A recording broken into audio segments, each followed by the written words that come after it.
हो गया सर? ठीक है, बिल्कुल ठीक है सर।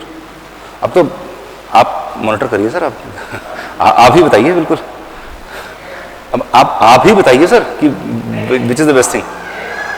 ठीक है सर, बाबू।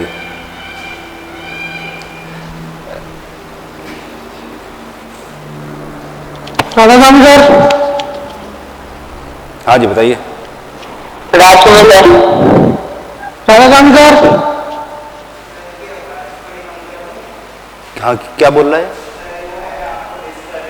अच्छा, हाँ सर, राधा स्वामी। राज स्वामी, हाँ जी, बताइए। ठीक है सर, चलो लेट्स स्टार्ट द क्लास। अपने माइक्स आप लोग ऑफ कर दिए जिससे कि वहां का डिस्टर्बेंस यहाँ पे नहीं आए। ठीक।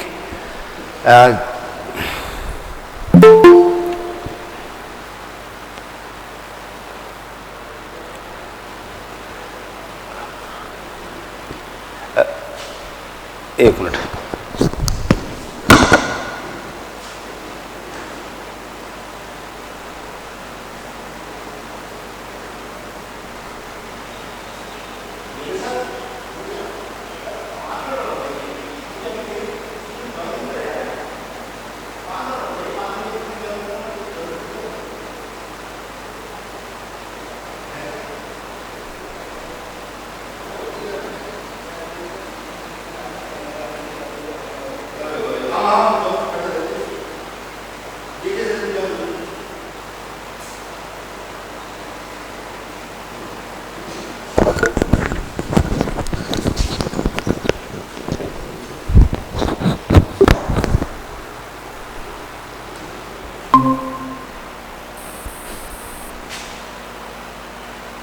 ठीक है सर, हो गया। ठीक है, थैंक यू। ठीक है, विल स्टार्ट। मैंने आपको लास्ट टाइम पे Faraday's laws of electromagnetic induction का ओरिजिन बताया था।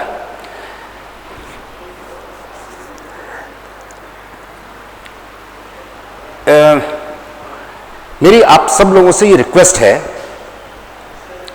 कि आप जो भी टॉपिक पढ़ें, जरूरी नहीं है कि मैं केवल इलेक्ट्रिकल मशीन्स की बात कर रहा हूं, जिस सब्जेक्ट को भी पढ़ रहे हैं, जो भी सब्जेक्ट पढ़ रहे हैं, उस सब्जेक्ट में जो भी टॉपिक आपको पढ़ाया जा रहा है उसको उसके ओरिजिन के साथ में समझने की कोशिश करिए।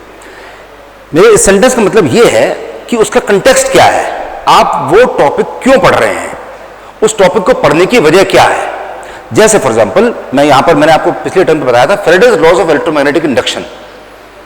अभी मैंने उसमें ये वाली चीज बताई थी कि इलेक्ट्रोमैग्नेटिक इंडक्शन क्या होता है। अभी तो ये समझने में आपको बहुत टाइम लग जाएगा, इंडक्शन क्या है यही समझने में बहुत टाइम लग जाएगा।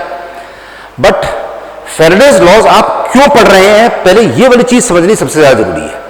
फैराडेज लॉज इसलिए पढ़ रहे हैं क्योंकि फैराडेज लॉज ही वो फिनोमेना, वो प्रोसेस डिस्क्राइब करती हैं जिसकी वजह से इलेक्ट्रिकल एनर्जी मैकेनिकल में और मैकेनिकल एनर्जी इलेक्ट्रिकल में कन्वर्ट होती है। ये पूरा प्रोसेस जो है ये फैराडेज लॉज की वजह से ही पॉसिबल है। लॉ, जब आप किसी लॉ के बारे में बात करते हैं, ओम्स लॉ, फैराडेज लॉ, ये लॉज के बारे में बात करते हैं, इसका मतलब क्या है कि they were discovered. There is a difference between discovery and invention. अगर आप इन दोनों वर्ड्स का मतलब अगर आप जानते हो तो कुछ साइंटिस्ट ऐसे थे जिन्होंने कुछ इन्वेंशन किए। इन्वेंशन का मतलब आविष्कार। कुछ चीजें ऐसी थी जो कुछ साइंटिस्ट ने डिस्कवरी का मतलब यहां पर क्या है, जैसे फॉर एग्जांपल ओम्स लॉ है। Ohm's law was discovered by a scientist called Ohm. Faraday's laws were discovered by Michael Faraday. इसका मतलब यह है कि वो लॉ उसने अपनी तरफ से बनाई नहीं है, वो फिजिकली हमेशा एग्जिस्ट कर रही थी, उसने केवल डिस्कवर किया। जबकि इन्वेंशन हो गए, जैसे कि जितने भी इन्वेंशंस होते हैं, जैसे फॉर एग्जांपल एरोप्लेन हो गया या रेडियो हो गया या कंप्यूटर हो गया। कंप्यूटर के बारे में हो सकता है आप लोग ये बड़ी चीज जानते होंगे, सबसे पहले कंप्यूटर किसने बनाया था? एलन ट्यूरिंग ने। और एलन ट्यूरिंग ने ये वाला कंप्यूटर क्यों बनाया था? एलन ट्यूरिंग ने कंप्यूटर जो सबसे पहले बनाया था that was because of World War two. World War two में जर्मन्स जो हिटलर के अंडर में जितने ऑपरेट कर रहे थे, they used to send their messages to all their troops as radio signals. Radio signals की तरह से अपने सारे मैसेजेस इधर उधर भेजते थे, लेकिन वो सारे सारे कोडेड होते थे, कोडेड होते थे, and they were coded by a machine called enigma. एक मशीन थी जिसका नाम था एनिग्मा. ये उन्होंने एक मशीन बनाई थी जर्मन से, और इस मशीन में जैसे किसी चीज को कोड कर दिया, से फॉर एग्जांपल ये हो गया, मैं सबसे बहुत सिंपल सा साइफर आपको बता रहा हूं, फॉर एग्जांपल THE है, THE द. तो आपने ये वाला काम करा कि इसको कोड करने के लिए आपने सबसे सिंपल वाला काम ये करा कि इसके बाद वाले जो अल्फाबेट है वो यहां पे लिख दिए. तो T के बाद में U आता है, और S के बाद में I आता है, और E के बाद में F आता है. तो UIF आपने रिले कर दिया, और जब आपने UIF रिले कर दिया तो जिसके पास भी पहुंचा उसको ये डिकोड करने का तरीका उसको पता है कि डिकोड करने के लिए इन तीनों में हर अल्फाबेट में एक अल्फाबेट पिछला वाला ले लो. तो U का उसने T लिख दिया, I का उसने H लिख दिया, और F का उसने E लिख दिया, तो उसके पास में द आ गया. ये बेसिकली सबसे simple coding and decoding basically ये बड़ी चीज होती है. आप लोग इलेक्ट्रॉनिक्स के स्टूडेंट्स हैं, तो इसमें आप ये कोडिंग पढ़ने वाले हैं, नॉट दिस सिंपल कोडिंग. ऐसी कोडिंग नहीं है, this is basically cipher. Cipher का मतलब क्रिप्टोग्राफी है, उसकी तरीके से इसको यूज कर रखा है. But you will be studying different kinds of मॉड्यूलेशंस, pulse width modulation, pulse code modulation. ये सारे सारे मॉड्यूलेशंस बेसिकली वो होते हैं जिससे कि आप सिग्नल को, AM सिग्नल को एम्पलीट्यूड मॉड्यूलेशन या FM फ्रीक्वेंसी मॉड्यूलेशन, एम्पलीट्यूड या फ्रीक्वेंसी मॉड्यूलेशन करके आप सिग्नल्स को एक पॉइंट से दूसरे पॉइंट तक भेजते हैं. तो एनीवे, तो जर्मन्स ने एक मशीन बनाई थी. तो जैसे ये एक कोड हो गया, तो ऐसे ऐसे उसके अंदर there were several possible combinations, and those combinations were 159 million.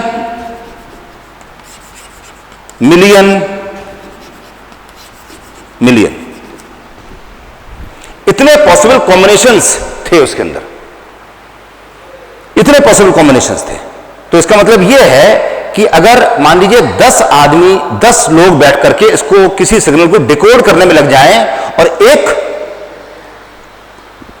Possible combination को टेस्ट करने में उनको 1 मिनट का टाइम लग रहा है, तो 10 लोगों को दे विल टेक वन, मतलब सारे पॉसिबल कॉम्बिनेशंस करने के लिए they will be taking 20 million years. 20 million years में वो एक बार सारे पॉसिबल कॉम्बिनेशंस रन कर सकते हैं.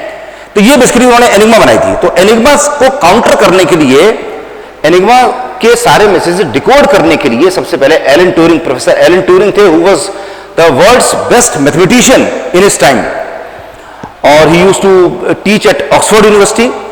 उन्होंने ये मशीन बनाई थी which was known as the Turing machine. आप लोगों ने कंप्यूटर के जब भी बेसिस पढ़े होंगे सबसे पहले ट्यूरिंग मशीन के बारे में पढ़ा होगा.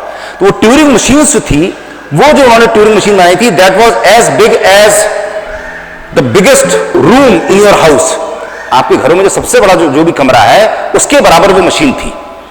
सारे मैकेनिकल स्विचेस थे, मैकेनिकली सारे ऑपरेट करते थे, और उसके अंदर वेल्व्स वाले सिस्टम लगा रखे थे, वेल्व्स के बेस पर पूरी वर्क करते थे. Electronics was based on valves, और सारे मैकेनिकली गियर अरेंजमेंट थे, उस गियर्स के बेस पर वो रिजल्ट अपना देती थी. And that was able to compute all these possible combinations in less than an hour. 1 घंटे के अंदर वो सारे पॉसिबल कॉम्बिनेशन कर सकती थी, जो कि इंसान को करने में 20 मिलियन साल लग गए होते. 1 मिलियन में 10 लाख, तो 20 मिलियन का मतलब हो गया 200 लाख, 2 करोड़. तो 2 करोड़ साल में जो काम इंसान करता, वो that machine was able to compute in less than 1 hour, 1 घंटे के अंदर कर सकती थी. तो that was basically the efficiency of Turing machine. और वो ट्यूरिंग मशीन जो है वही आजकल की डेट में कंप्यूटर बन गए हैं. So Turing machine was an invention. That was an invention. That was not a discovery. That was an invention. कोई नई चीज आपने बनाई. That was basically invention. But discovery is of those laws which are always existent in nature. Say for example, E is equal to mc square. The world's most famous equation, E is equal to mc square. मैं इस बात की बड़ी high probability होती है कि जितने भी क्लास के अंदर स्टूडेंट्स होते हैं उसमें से एटलीस्ट 90% स्टूडेंट्स ने ये वाला इक्वेशन पढ़ा हुआ होता है, E is equal to mc square. और उन 90% में 100% स्टूडेंट्स ऐसे होते हैं जिन्हें E is equal to mc square का मतलब पता ही नहीं होता है कि E is equal to mc square क्या है. while they know कि this is the world's most famous equation given by Einstein, और ये क्या बता रहा है और क्या बता रहा है, मतलब कैसे बता रहा है, ये वाली चीज मेरे ख्याल से हर एक स्टूडेंट को ये वाली चीज पता होनी चाहिए। इसको एक डीएचए की तरह से ले लीजिए। मेरे डीएचए के बारे में आप सब लोग जानते हैं कि डीएचए न तो सबमिट कर रहे हैं आपको, जब तक कि मैं ऐसा आपको कोई काम नहीं देता जो जिसको सबमिशन के लिए बोलूं, तब तक कि ये जितने भी क्लास के अंदर डीएचए दे रहा हूं, सारे सारे डीएचए आप बेसिकली करके रखिए, they are for your knowledge.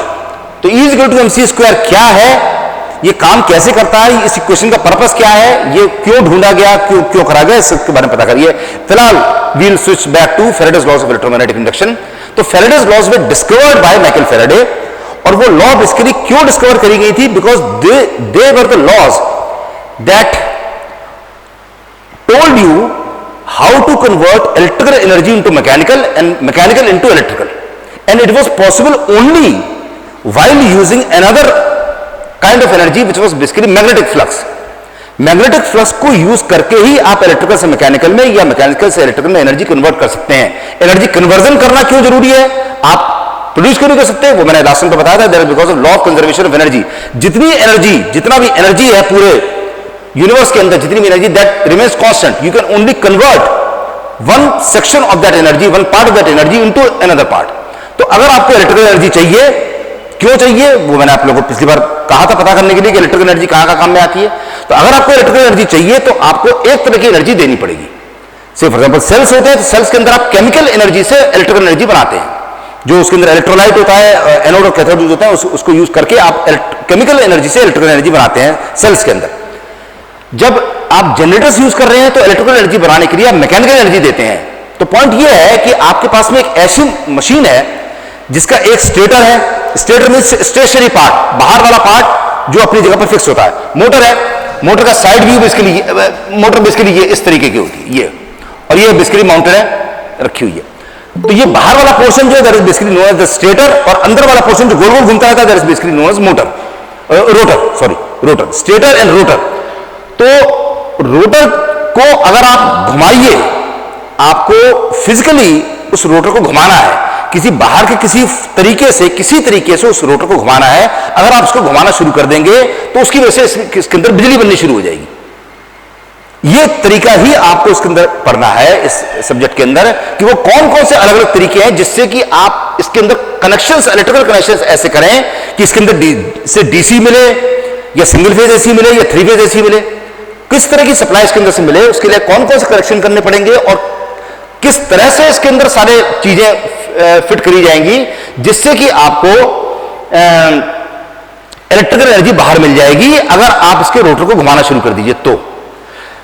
तो ये चीज समझिए कि जब भी आप किताब में मैकेनिकल एनर्जी पढ़ रहे हैं, मतलब इन रिस्पेक्ट ऑफ जनरेटर्स, कि generators are converting mechanical energy into electrical energy, तो उसका मतलब केवल यह है कि अगर आप उसके रोटर को गोल गोल घुमाएं, किसी तरीके से आपको उसके रोटर को गोल गोल घुमाना है, अगर आप उसके रोटर को गोल गोल घुमाना शुरू कर दीजिए तो उसके अंदर से बिजली मिल जाएगी, इलेक्ट्रिकल एनर्जी आपको मिलनी शुरू हो जाएगी। तो मैकेनिकल एनर्जी देने का मतलब है you are providing that mechanical force which is rotating the rotor को रोटेट करने के लिए जो आप फोर्स दे रहे हैं, that is basically providing the generator with mechanical energy. इसी चीज को मैकेनिकल एनर्जी देना कहते हैं।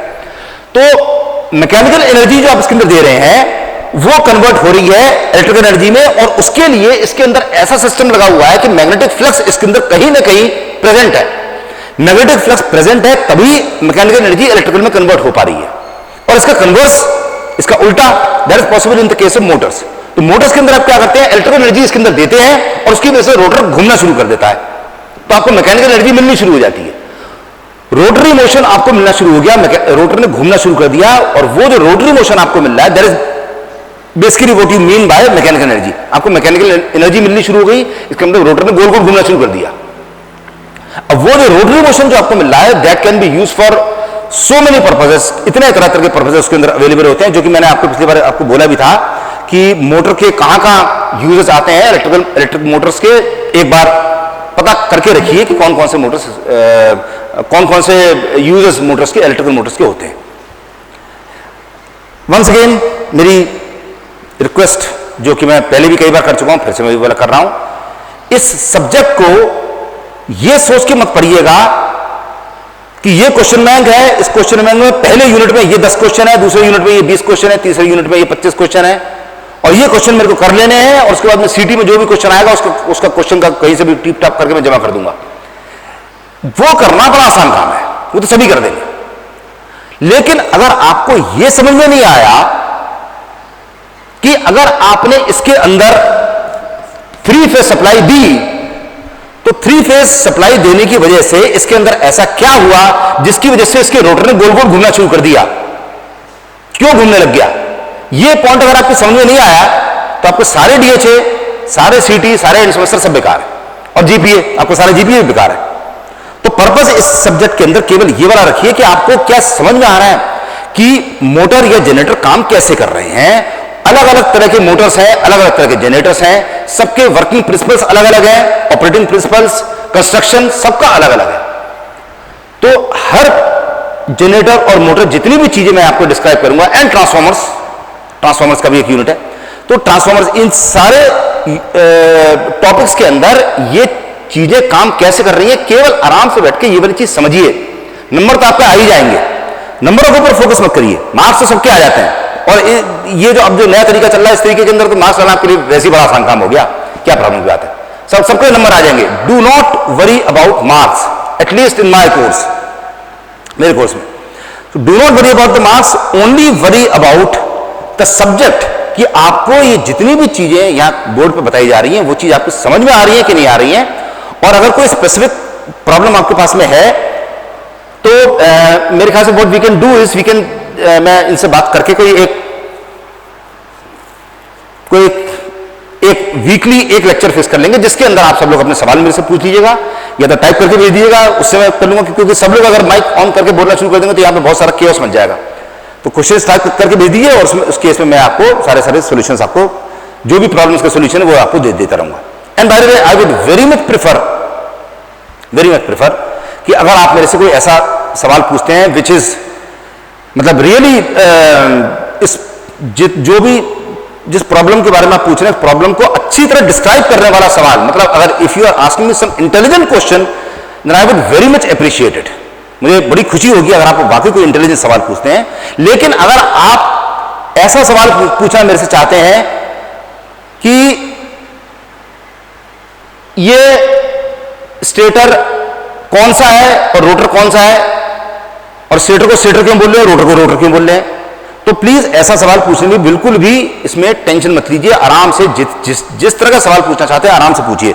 This is what I am here for, to clarify your doubts, जितने भी तरह की चीज। मेरा पर्पज ही यहां पर ये है, टीचर का पर्पज यही होता है कि वो आपको डाउट्स क्लियर कर सकता है। आप जब किताब में से पढ़ना शुरू करते हैं तो इतनी तरह के क्वेश्चंस आपके दिमाग में आते हैं, लेकिन वो किताब के अंदर कैपेसिटी नहीं है कि आपके हर तरह के टेढ़े मेढ़े आड़े तिरछे सवाल का जवाब दे सके।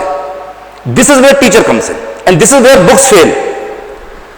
Books are the best things in the world, लेकिन उस पॉइंट पर जहां पर आपको कुछ पढ़ने के बाद में कोई आपके अंदर क्वेरी आई, वो क्वेरी उस किताब के अंदर उस तरह से नहीं रखी है, इसलिए ऐसे केस में क्लास वगैरह का फायदा उसके अंदर हो जाता है। Anyway, whatever. तो so this was basically Faraday's laws of electromagnetic induction. और मैं एक बार फिर से मैं बता देता हूं कि फैराडेज लॉज बेसिकली क्या है। फैराडेज लॉज ये है कि अगर आपने एक कॉइल रखी हुई है, कॉइल क्या है, कॉइल ये है, ये कॉइल है। इस कॉइल का मतलब क्या है, देखिए ये जैसा फॉर एग्जांपल चौक है,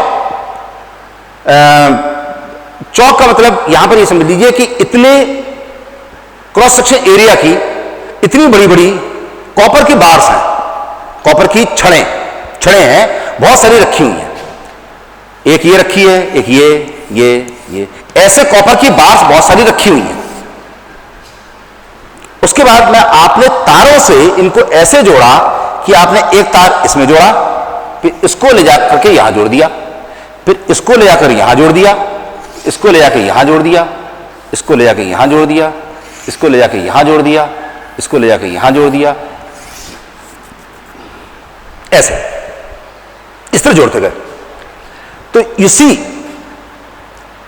ये यहां से लेकर के ये एक चक्कर इसने काटा, तो बेसिकली ये वाला चक्कर हो गया। अब इसमें बेसिकली क्या हो गया, अगर इसको 1 2 3 4 5 6 7 8 ये सारे कंडक्टर्स जो हैं, उन कंडक्टर्स का अगर आप नाम 1 2 3 4 5 6 7 8 रख दें, तो यू कैन सी कि सबसे पहले 1 कनेक्टेड है। इसका मतलब यहां से ये रहा 1, ये 1 है, और 1 के बाद में कनेक्टेड है बार नंबर 6 से, तो इसका मतलब 1 जो है ये यहां पे 6 से कनेक्टेड है, ये 6 है। इसका मतलब क्या है, इसको मैं जूम करके, अब डिजिटली जूम तो पॉसिबल नहीं है, इसलिए मैं फिजिकली जूम कर देता हूं। ये जो आपको चक्कर दिखाई दे रहा है, इसमें ये बेसिकली कैसे है, ये बेसिकली ऐसे है कि यहां से यहां तक इसमें ये बार लगी हुई है, ये एक बार है और ये एक बार है, और ये जाके इससे कनेक्टेड है, ये जाके इससे कनेक्टेड है, और ये आगे जा रहा है। तो ये वाला कनेक्टर 1 है और ये वाला कनेक्टर 6 है, जैसे कि इसमें इसके अंदर दिखाई दे रहा है। तो as you can see, this is the difference between physical coil and theoretical coil. Sorry, physical coil and theoretical coil. Physical coil ये, थ्योरेटिकल कॉइल ये। जब फिजिकली आप जब कॉइल बनाएंगे तो इस तरह की बनी होगी, लेकिन जब आप थ्योरेटिकली बनाएंगे, किताबों के ऊपर बनाएंगे, प्रिंसिपली स्पीकिंग, जब आप एक इंडक्टिव कॉइल ड्रॉ कर रहे हैं तो वो देखने में ऐसे लगने वाली है। यही प्रॉब्लम पड़ जाती है जब भी आप जितना भी आपने पढ़ा है उस चीज को जब आप फिजिकल वर्ल्ड में जाते हैं और दुनिया में आगे जाकर दुनिया में जब एक्चुअली वो चीजें होती हुई देखते हैं तो बहुत ही अलग तरह की दिखाई देती है। उसका एक एग्जांपल बेसिकली यही वाली चीज।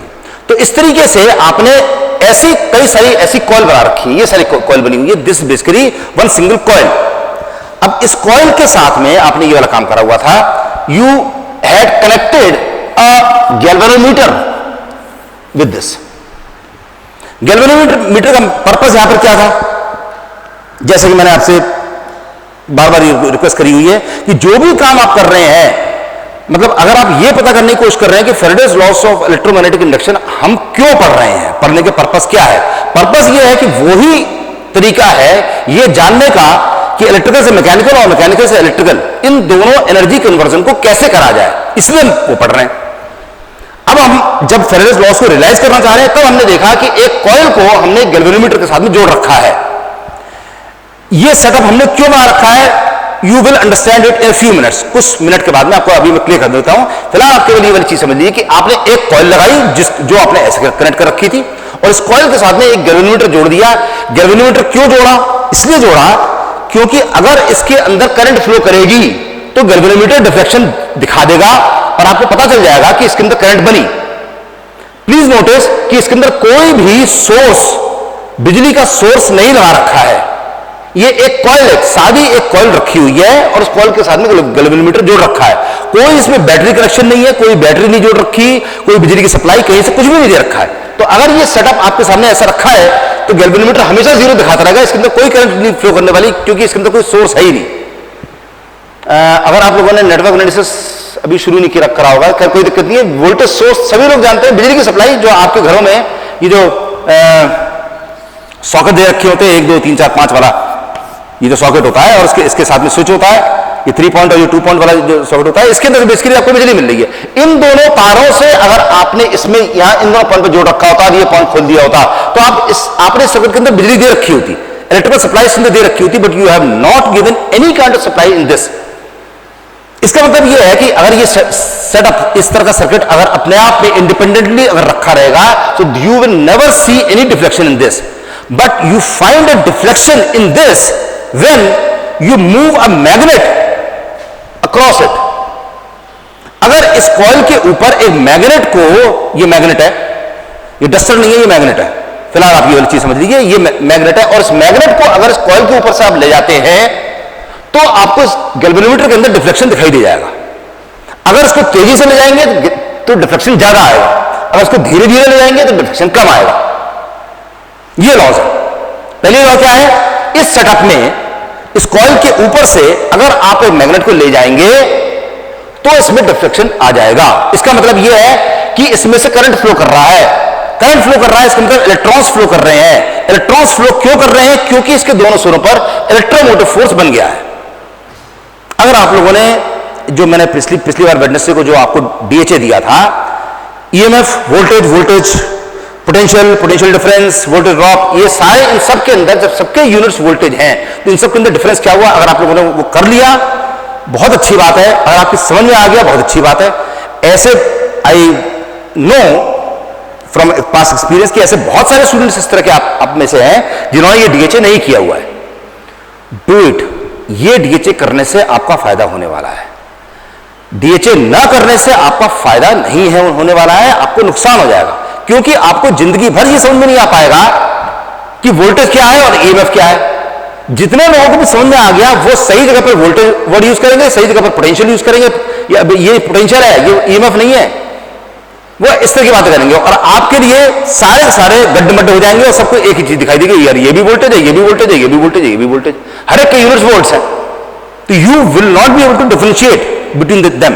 तो इसलिए ये वाला डीएचए जरूर कर लीजिए और ईएमएफ में, इलेक्ट्रोमोटिव फोर्स में, वोल्टेज में, पोटेंशियल डिफरेंस, इन सबके अंदर डिफरेंस क्या होता है वो जरूर पता कर लीजिए। एनीवे, तो पॉइंट क्या है कि पहली लॉ ये कहती है कि अगर आप इसके ऊपर से मैग्नेट अगर ले जाएंगे तो इसमें डिफ्लेक्शन आ जाएगा। इसका मतलब यह था कि इसके दोनों सिरों पर इलेक्ट्रोमोटिव फोर्स बन गया है, इलेक्ट्रोमोटिव फोर्स बन गया है, तभी इसके अंदर से करंट फ्लो कर रहा है। And by the way, EMF तो बना हुआ है, लेकिन अगर आपने इसको यहां पर कनेक्शन नहीं करा होता, मान लीजिए आपने कनेक्शन खुला छोड़ दिया, तो ईएमएफ तो अभी भी बनेगा, लेकिन करंट फ्लो नहीं करेगी। करंट फ्लो इसलिए नहीं करेगी क्योंकि करंट को फ्लो करने के लिए एक क्लोज्ड सर्किट चाहिए होता है, एक ऐसा सर्किट चाहिए होता है कि जिसमें करंट इधर से जाए, इधर जाए, इधर से जाए और यहां से होकर के वापस आ जाए। सर्किट कंप्लीट होना चाहिए। कंप्लीट सर्किट अगर नहीं हुआ, कहीं सर्किट में अगर ब्रेक हुआ तो करंट उसके अंदर फ्लो नहीं कर सकती। सो फर्स्ट लॉ इज कि अगर इसके ऊपर से मैग्नेट जाएगा तो इसमें ईएमएफ बनेगा और करंट फ्लो करेगी, तो इसका मतलब ये है कि इसमें डिफ्लेक्शन आएगा। सेकंड लॉ ये है कि अगर मैग्नेट तेजी से जाएगा तो डिफ्लेक्शन ज्यादा आएगा, इसका मतलब ईएमएफ ज्यादा बनेगा। अगर मैग्नेट धीरे धीरे जाएगा तो इसका मतलब यहां पे ईएमएफ कम बनेगा और ये डिफ्लेक्शन इसके अंदर कम आने वाला है। ये बेसिकली दोनों लॉज हैं। तो ये दोनों लॉज बेसिकली ये बता रही हैं कि जनरेटर कैसे काम करने वाला है। अब मेरा आप लोगों से एक सवाल है, से फॉर एग्जांपल बुक्स के अंदर ये चीज भी समझा रखी है बड़े आराम से, जो चीज नहीं समझा रखी है वो क्या है, वो वाली चीज देखिए।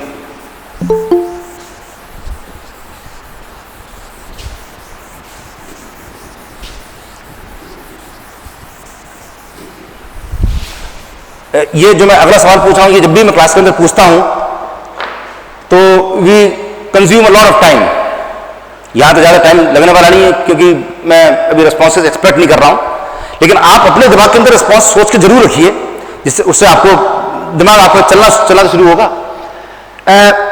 सवाल यह है कि मैग्नेट कौन से तरीके से ले जाएं तो इसके अंदर डिफ्लेक्शन आने वाला है। पहला तरीका ऐसे, दूसरा तरीका ऐसे, तीसरा तरीका ऐसे, चौथा तरीका मैग्नेट को यूं कर दिया ऐसे, पांचवा तरीका मैग्नेट को यूं के बजाय ऐसे कर दिया, अब ऐसे ले गए। You get the idea. Magnet को आप कई तरीके से इसके आसपास ले जा सकते हैं, एक पॉइंट से दूसरे पॉइंट तक। ये तो वो वाले तरीके थे जो कि इंट्यूटिव है, जो आपको समझ में आ रहे हैं कि इसके एक पॉइंट से दूसरे पॉइंट तक ले गए। अब और तरीके, अगर मैग्नेट को मैं यहां से आकर ले गया तो काम करेगा कि नहीं करेगा, अगर मैं इसको यहां से यहां ले गया ऐसे तो काम करेगा कि नहीं करेगा, तो डिफ्लेक्शन आएगा कि नहीं आएगा, कौन से केस में डिफ्लेक्शन आएगा, कौन से केस में नहीं आएगा, उसका जवाब सीधे सीधे मैं बताता हूं। नॉर्मली होता क्या था कि मैं जब भी स्टूडेंट से पूछता था तो स्टूडेंट्स मेरे को स्पेसिफिकली बताते थे, मैं एक मोशन करके दिखाता था कि बताओ, ये बताओ अगर मैं मैग्नेट को ऐसे करके मैं यहां से यहां तक ले जाऊंगा तो डिफ्लेक्शन आएगा कि नहीं आएगा। कुछ बोलते थे आएगा, कुछ बोलते थे नहीं आएगा। फिर मैं बोलता था कि अगर मैं इसको ऐसे ले जाऊंगा, तो मोस्टली सब लोग बोलते थे यस सर आएगा। अगर मैं बोलता था इसको ऐसे ले जाऊंगा, यस सर तब भी आएगा। अगर मैं बोलता था ऐसे ले गया, इसमें कंफ्यूजन हो जाता था कि कुछ लोग बोलते थे आएगा, कुछ लोग बोलते थे नहीं आएगा। अब मैं बोलता था अगर इसको ऐसे ले गए तो नहीं आएगा। तो जवाब यह है कि आप इस मैग्नेट को कहीं से भी कहीं ले जाएं, as long as you are moving this magnet, जब तक आप इस मैग्नेट को एक पॉइंट से दूसरे पॉइंट तक मूव करा रहे हैं, हिला रहे हैं, एक पॉइंट से दूसरे पॉइंट तक डिस्प्लेसमेंट कर रहे हैं, इसके अंदर डिफ्लेक्शन आएगा। It's as simple as that कि अगर ये कॉइल रखी हुई है यहां पे, मान लीजिए ये जो टेबल यहां पे रखी हुई है, इस टेबल के ऊपर ये रखी कॉइल, ये है कॉइल, ये कॉइल रखी है। अब इस कॉइल के साथ में अगर मैग्नेट को मैं ऐसे ले जाऊं या ऐसे ले जाऊं या ऐसे ले जाऊं, यहां से यहां या उधर से उधर ले जाऊं या ऊपर से नीचे ले जाऊं या नीचे से ऊपर ले जाऊं, कहीं भी, या इसके चारों तरफ गोल गोल गोल गोल आरती उतारना शुरू कर दूं, इसको चारों तरफ गोल गोल घुमाना शुरू कर दूं, या इवन बेटर और आसान तरीका है, ये कॉइल यहां रखी हुई है, इसको मैं डमरू की तरीके से ऐसे हिलाना शुरू कर दूं, मैं कुछ भी करना शुरू कर दूं, as long as this is moving, इसके अंदर ईएमएफ बनेगा। ये पॉइंट समझिए,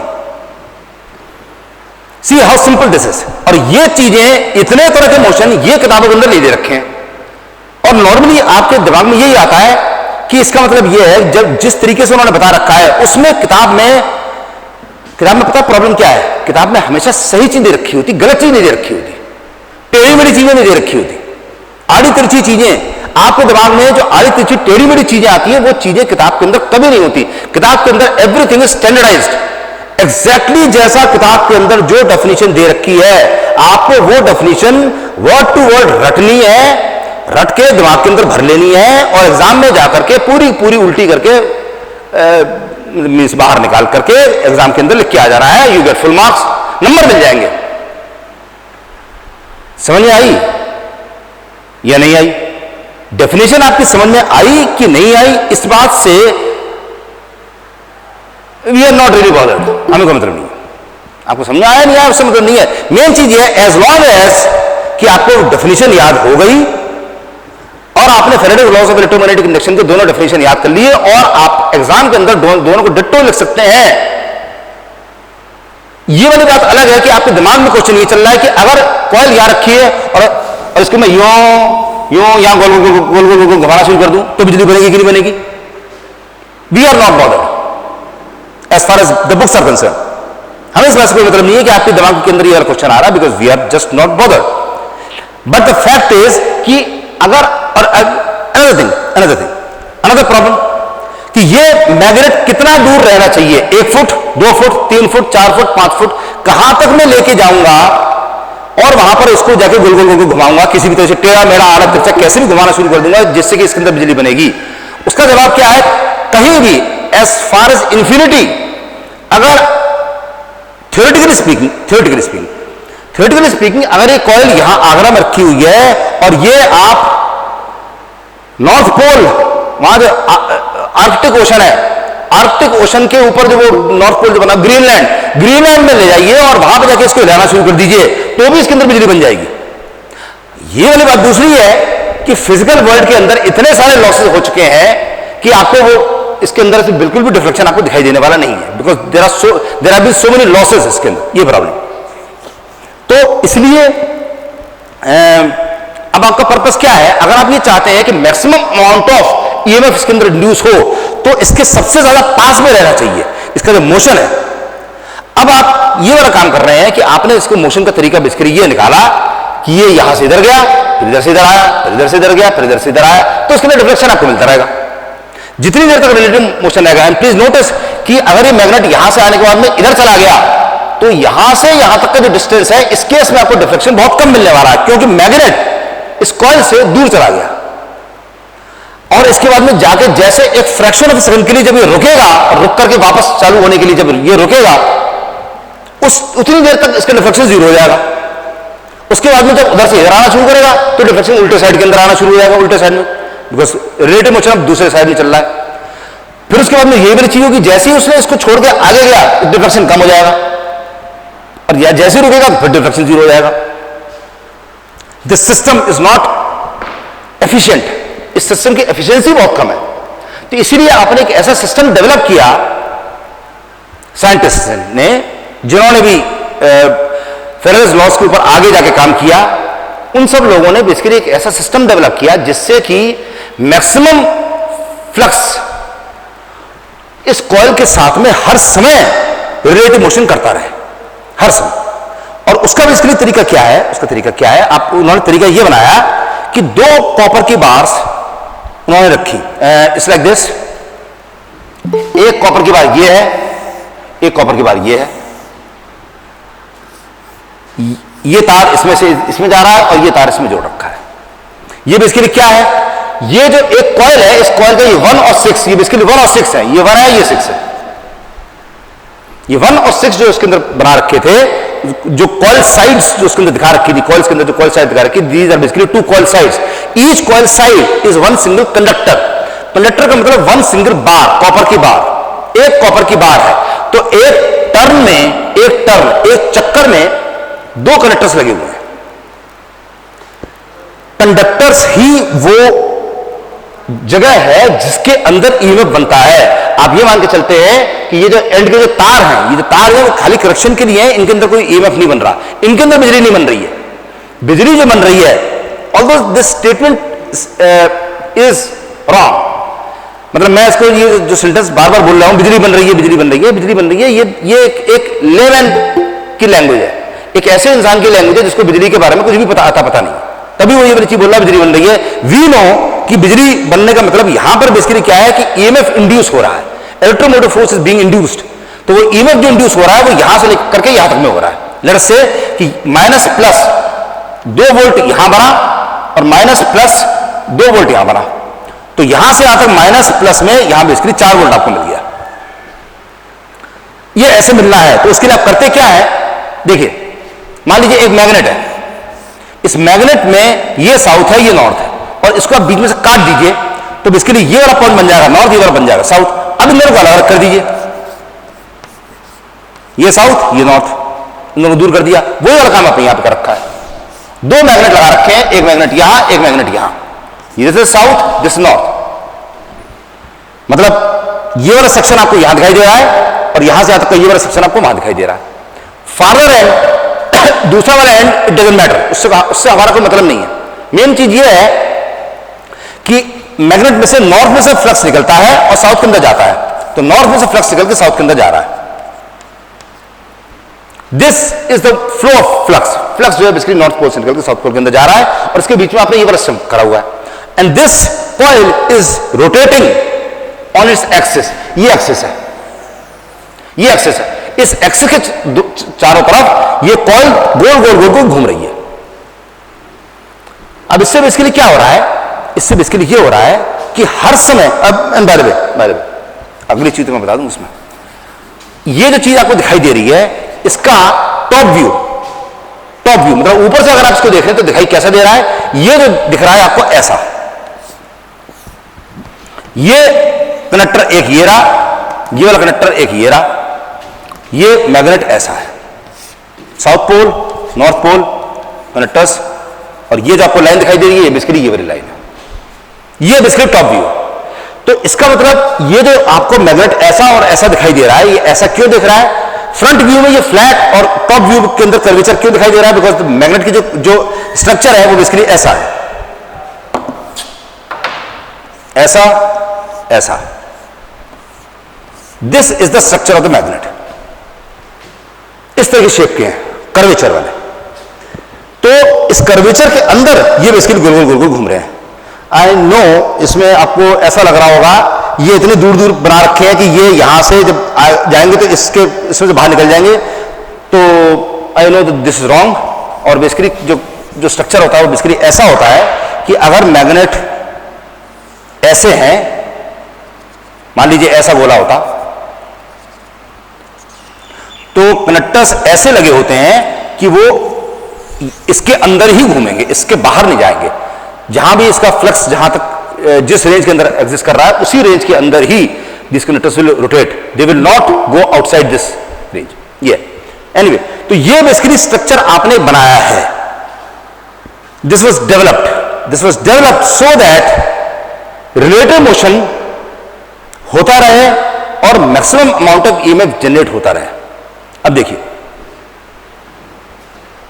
इस पूरे स्ट्रक्चर को अगर आप इससे रिलेट कर रहे हैं तो electrically speaking these two are similar, लेकिन आप फिजिकली देखेंगे तो आपको इन दोनों में कोई सिमिलरिटी नजर नहीं आने वाली है। पॉइंट क्या है कि ये जो आपको दिखाई दे रहा है this is basically this coil, और ये जो आपको नॉर्थ पोल और साउथ पोल जो बेसिकली दिखाई दे रहे हैं वो इसके अंदर बना हुआ नहीं है, that is basically this magnet. ये मैग्नेट जिसके ऊपर से जाता, वो मैग्नेट बेसिकली ये है। अब इसके अंदर हो क्या रहा है कि बजाय मैग्नेट को हिलाने के आप कॉइल को हिला रहे हैं, and that is basically one and the same thing. Relative motion is the same thing. अगर आप इसको इस हाथ को फिक्स करके इसको मूव कराएं या इसको फिक्स करके इसको मूव कराएं, किसी भी एक हाथ को फिक्स करके दूसरे को मूव करा रहे हैं, या इसको फिक्स कर दिए इसको मूव करा दिए, is one and the same thing. Relative motion उतना का उतना ही हो रहा है। तो your purpose of creating this particular setup is to create that relative motion. Relative motion create करने के लिए आपने ये वाला सेटअप पूरा कर रखा है, और इसकी वजह से बेसिकली सप्लाई आपको मिल रही है। एंड आप प्लीज नोटिस कि इस पूरे सेटअप में दो पार्ट है। एक पार्ट वो है जो मैग्नेट है, नॉर्थ पोल साउथ पोल। एक पार्ट वो है जिसके अंदर करंट फ्लो कर रही है। इसके अंदर ईएमएफ बन रहा है, और ईएमएफ बनने की वजह से इसके अंदर करंट फ्लो कर रही है। करंट यहां ऊपर गई, इसमें गई, इसमें से ऊपर गई, यहां गई, इधर आई, इसमें से नीचे गई, नीचे यहां, इसमें से नीचे चली गई। और अगर आप इसको जोड़ दें, एक रेजिस्टेंस के थ्रू अगर आपने इसको जोड़ दिया, तो करंट यहां से यहां गई, रेजिस्टेंस के अंदर इधर से निकली, और यहां से लेकर पूरा सर्किट इज कंप्लीट। तो करंट विल स्टार्ट फ्लोइंग। इस तरह से करंट फ्लो करना शुरू कर देगी इसके अंदर when the circuit is complete. अब वंस अगेन मैं क्या बता रहा था कि इसके इस पूरे सेटअप के दो पार्ट है। एक पार्ट वो है जहां पे मैग्नेट्स आपने लगा रखे हैं, magnetic flux, that section is called field. जहां पर भी फ्लक्स प्रेजेंट है, that section is called field. और वो सेक्शन जिसके अंदर करंट फ्लो कर रहा है, करंट, इलेक्ट्रिक करंट जहां फ्लो कर रहा है, that part is known as armature. That part is known as armature. अब इसी के साथ मैं लास्ट टाइम आपके साथ ये भी कहा था कि ये भी पता करके आइए कि स्टेटर क्या होता है, रोटर क्या होता है। सी इज वेरी सिंपल। कई स्टूडेंट्स हैं, उनको मैंने देखा है कि वो जब पढ़ रहे होते हैं तो उनके दिमाग में ऐसा कुछ बैठ जाता है कि स्टेटर मतलब फील्ड, रोटर मतलब आर्मेचर। दैट्स रॉन्ग, ऐसा कुछ भी नहीं है। देखिए, अगर मैग्नेट्स आपने फिक्स रखे हुए हैं और इसको गोल गोल गोल गोल घुमा रहे हैं, then this is the rotor and this is the stator. वो अपनी जगह पर फिक्स है। अगर आप उल्टा कर रहे हैं, आपने इसको अपनी जगह फिक्स कर दिया और मैग्नेट्स को बाहर गोल गोल गोल गोल घुमाना शुरू कर दिया, then this becomes the rotor and this becomes the stator. पंखे के अंदर अगर आप देखिए तो पंखे के अंदर क्या हो रहा है, जो सेंटर वाला एरिया है, बीच वाला एरिया जो कि डाउन रॉड के साथ में जो कनेक्टेड है, दैट बेसिकली स्टेज, वो अपनी जगह पर फिक्स रहता है। और बाहर वाला जो सेक्शन है वो बेसिकली गोल गोल घूम रहा है। तो बाहर रोटर है और अंदर स्टेटर है। लेकिन यही अगर आप जूसर मिक्सर ग्राइंडर जो आपका रखा हुआ है, मिक्सर जो रखी हुई है, या पंप रखा हुआ है, मोटर रखी हुई है जो पानी ऊपर चलाती है, उसको अगर आप देख रहे हैं तो बाहर की जो केसी है वो अपनी जगह पर फिक्स रखी हुई है, और उसके अंदर का जो रोटर है वो गोल गोल घूम रहा है। इसका मतलब अंदर वाला सेक्शन रोटर है और बाहर वाला सेक्शन स्टेटर है। तो स्टेटर और रोटर केवल वो वाले एरियाज हैं, that part of an electrical rotating machine, एक ऐसी मशीन जो रोटेट करती है, उसका वो वाला पार्ट जो अपनी जगह पर फिक्स रहता है, that is basically known as stator, because that is stationary, and that part which is rotating, that part is called rotor, उसको रोटर बोलते हैं। तो इस तरीके से स्टेटर और rotor. And now please notice कि अगर स्टेटर के ऊपर, स्टेटर जो भी पार्ट स्टेशनरी है उसके ऊपर आपने मैग्नेट लगा दिए और रोटर के ऊपर आपने कनेक्टर्स लगा दिए, तो आप इसको स्टेटमेंट टेक्निकली, जो टेक्निकल जार्गन जो है उसमें आप ऐसे बोलेंगे कि स्टेटर पर फील्ड माउंटेड है, स्टेटर पर आपने फील्ड माउंट कर रखी है और रोटर के ऊपर आपने आर्मेचर माउंट कर रखा है। This is basically the usual way of saying that. लेकिन अगर आपने उल्टा काम कर दिया कि आपने जो रोटर है जो गोल गोल घूमने वाला था उस पर आपने मैग्नेट लगा दिए, मैग्नेट वो भी लगा सकते हैं, सेम थिंग, कोई फर्क नहीं पड़ता। आपने मैग्नेट स्टेटर में लगा दिए चाहे रोटर में लगा दिए। अगर आपने मैग्नेट्स रोटर में लगा दिए और बाहर वाले जो स्टेटर वाली मशीन है उसके अंदर आपने कनेक्टर्स लगा दिए, देन तो फिर आपका स्टेटमेंट बेसिकली ये हो जाएगा कि field is mounted on the rotor, field is mounted on the rotor and armature is mounted on the stator. तो रोटर और stator is the type of classification which is based on physical movement. Field and armature is the type of classification which is based on type of energy. मतलब magnetic energy है कि electrical energy, किस तरह की energy उसके अंदर flow कर रही है, मतलब किस तरह की सप्लाई उसके अंदर जा रही है, मैग्नेटिक सप्लाई है, इलेक्ट्रिकल सप्लाई है। फील्ड अगर रोटर पर माउंटेड है तो आर्मेचर स्टेटर पर माउंटेड होगा। फील्ड अगर स्टेटर पर माउंटेड है तो आर्मेचर बेसिकली रोटर पर माउंटेड होगा, and that is exclusive, absorb. ये वाली चीज हमेशा कांस्टेंट होगी, ऐसा नहीं हो सकता कि फील्ड और आर्मेचर दोनों आपने रोटर पर माउंट कर दिया, दोनों दोनों आपने स्टेटर पर माउंट कर दिया, दैट इज नॉट पॉसिबल। अगर एक चीज रोटर पर है तो दूसरी चीज स्टेटर पर होगी होगी। क्यों होगी? Because the purpose of a rotor and a stator is to create the relative motion. ये चीज याद करिए कि अगर इसके साथ में मैग्नेट ये हिल मूव नहीं कर रहा होता, अगर मैग्नेट अपनी जगह पर फिक्स होता तो उसमें डिफ्लेक्शन नहीं आने वाला। जब इसमें मैग्नेट मूव करता हो जाएगा और कॉइल में और मैग्नेट के बीच में रिलेटिव मोशन होगा, तभी इसके अंदर सप्लाई इसमें बनने वाली है। इसका मतलब यह है कि मैग्नेट अगर अपनी जगह पर है और ये कॉइल अगर गोल गोल गोल गोल आप इसको घुमाते हैं, किसी तरीके से आपने इसको गोल गोल गोल घुमा दिया, तभी इसके अंदर बिजली की सप्लाई बनने वाली है, वरना इसके अंदर बिजली की सप्लाई नहीं बनेगी। So your purpose of creating this structure, rotor and stator वाला जो स्ट्रक्चर है, उसका पर्पस यह है कि रिलेटिव मोशन हो और मैक्सिमम हो और फ्लक्स के अंदर ही हो। फ्लक्स की जो फ्लक्स, ये जो फ्लक्स की जो लाइंस हैं, इनके बीच में ही ये कंडक्टर्स मूव करें, इससे बाहर ना जाए। अगर बाहर चले जाते हैं तो you will be wasting, you will be losing your efficiency, efficiency की वैल्यू कम हो जाएगी, आप एनर्जी वेस्ट करना शुरू कर देंगे। तो इसलिए बेसिकली सारा स्ट्रक्चर बनाया गया है। ठीक, before I end, just to give you an idea कि ये रोटर जो है, जिस रोटर को आपको घुमाना है, ये फिजिकल वर्ल्ड में ये रोटर कितने बड़े साइज का होता है जिसको आपको घुमाना है, ये करीब इतने बड़े साइज का होता है। आप अपने घर में जो भी सबसे बड़ा कमरा इमेजिन कर सकते हैं, सबसे बड़ा कमरा जो भी आपके घर में होगा, उसका जो भी क्रॉस सेक्शन है, that would be the diameter of this rotor, and axial length can be twice as much और 3 टाइम्स एज मच। इतने बड़े बड़े साइज के रोटर होते हैं, और ये वो मशीन्स होती हैं which are actually generating electrical energy in the electrical power plants. अब प्रॉब्लम आपके सामने पावर प्लांट्स में क्या होती है? पावर प्लांट्स, इलेक्ट्रिकल पावर जिससे हम पढ़ेंगे, इलेक्ट्रिकल पावर आपको नहीं पढ़नी, क्या इलेक्ट्रिकल पावर के अंदर बेसिकली आप ये चीज देखते हैं कि जहां पावर प्लांट्स होते हैं, उन पावर प्लांट्स का पर्पस केवल एक काम होता है, there is only one single purpose, and that is to move this rotor. Rotor को गोल गोल घुमाना है, रोटर के अंदर मैकेनिकल एनर्जी देनी है। अब रोटर के अंदर मैकेनिकल एनर्जी देने के तरीके बेसिकली क्या है? आपको इस रोटर को घुमाना है। जितनी बड़ी आपकी क्लास है, अगर मैं आपसे ये बोल दूं कि इतने बड़े साइज के रोटर को घुमाओ, तो आई एम श्योर कि अगर सारे स्टूडेंट्स लग जाएंगे तो इस रोटर को एक बार घुमा देंगे। आई एम श्योर इतनी ताकत अगर सारे लड़के लड़कियां सारे मिलकर 100-150 बच्चे अगर लग जाते हैं तो इतने बड़े साइज के रोटर को गोल गोल घुमा देंगे। बट द प्रॉब्लम इज कि इसके रोटर को घुमाना जो है वो एक ऐसी स्पीड पर है, that speed is 3000 RPM, that means 50 revolutions पर सेकेंड।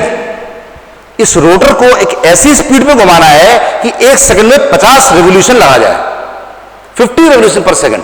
और कितनी देर तक घुमाना है? Non stop. एक बार आपने इसको अगर घुमाना शुरू कर दिया तो नॉन स्टॉप 1 दिन, 2 दिन, 1 हफ्ते, 2 हफ्ते, 1 महीने, 2 महीने, 4 महीने, 365 days a year, 24 hours per day, इतनी देर तक इस रोटर को घुमाते रहना है। तो जितनी देर तक आपको बिजली चाहिए, बिजली कितनी देर से चाहिए आपको? जितनी देर में बिजली चाहिए, बिजली मेरे जहां तक मेरे ख्याल आपको हर समय बिजली चाहिए, तो इसलिए हर समय इसको घुमाना पड़ेगा। That is a problem.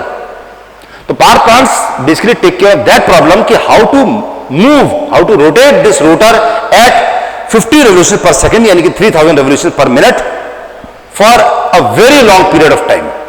ये बेसिकली करते हैं। They achieve that with the help of turbines. Turbine को इस रोटर के साथ कपल कर रखा है।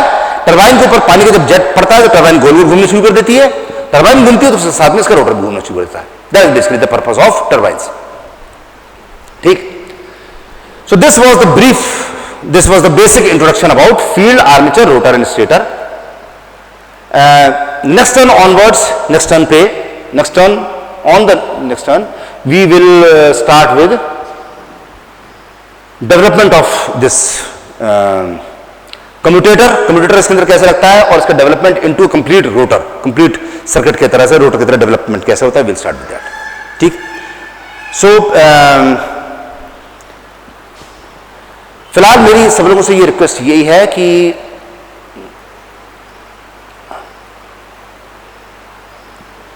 एक डीएचए में YouTube पर ऐसे वीडियोस अवेलेबल हैं, एनिमेशंस। सर्च करिएगा generation of electricity, generation of electricity bye a generator, उसमें आपको वीडियोस मिल जाएंगे, एनिमेशन वीडियोस होते हैं, उसमें बकायदा आपको जनरेटर की वर्किंग एनिमेटेड फॉर्म में साहब दिखाई देगी, करंट फ्लो करता हुआ दिखाई देगा आपको, उसके अंदर रोटर के अंदर कनेक्टर्स एग्जैक्टली कैसे प्लेस हैं वो बकायदा वो दिखाई देने वाले हैं। और आप लोगों से ये भी रिक्वेस्ट है कि अगर कोई ऐसा कोई स्टूडेंट है जिसको बहुत बढ़िया ऐसा वीडियो मिल जाता है, then please send me the link, तो मैं भी उसको देख लूंगा कि आप सही चीज, मतलब आपको सही चीज मिल गई कि नहीं मिल गई, मेरे को भी लिंक ईमेल कर दीजिएगा। और अगर कोई बढ़िया लिंक मिल जाता है तो I try to share it with everyone, I share it with everyone, and that is basically your DHA। Watch this video, understand this video, ये DHA। नो मार्क्स, मार्क्स तो सारे आपको पहले ही मिल गए, ये आपका DHA, ठीक है। जनरेटर और मोटर की बेसिक वर्किंग समझिए, एनिमेशन के थ्रू YouTube पर जो एनिमेशन वीडियोस दे रखे हैं उसको देख करके जनरेटर और मोटर की बेसिक वर्किंग समझिए। दिस बेसिकली योर DHA, ठीक। Will meet on Wednesday. Thank you.